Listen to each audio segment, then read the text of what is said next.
கொல்கத்தா ஆர்ஜிகர் மருத்துவமனையில் கடந்த ஆண்டு ஆகஸ்ட் 9ஆம் தேதி பயிற்சி பெண் மருத்துவர் பாலியல் வன்கொடுமை செய்து கொலை செய்யப்பட்டார். இது நாடு முழுவதும் பெரும் அதிர்வலையை ஏற்படுத்தியது.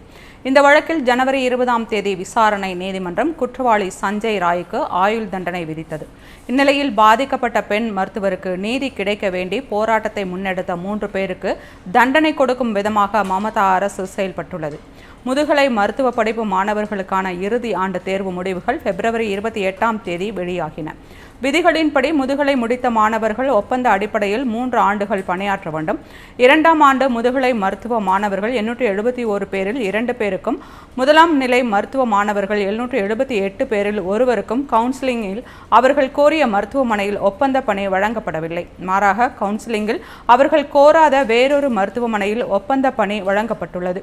இதில் பாதிக்கப்பட்ட அனிகேட் மஹத்தா, அஸ்ஃபருல்லா நையா, தொஹாபிஸ் ஹல்தர் ஆகிய 3வரும் கொல்கத்தா ஆர்ஜிகர் மருத்துவமனை சம்பவத்தை கண்டித்து நடத்தப்பட்ட போராட்டத்தை முன்னெடுத்தவர்கள் என்று கூறப்படுகிறது. இந்த போராட்டத்தை முன்னெடுத்ததாலேயே அவர்களுக்கு அநீதி இழைக்கப்பட்டுள்ளதாக பாதிக்கப்பட்டவர்கள் குற்றம் சாட்டியுள்ளனர்.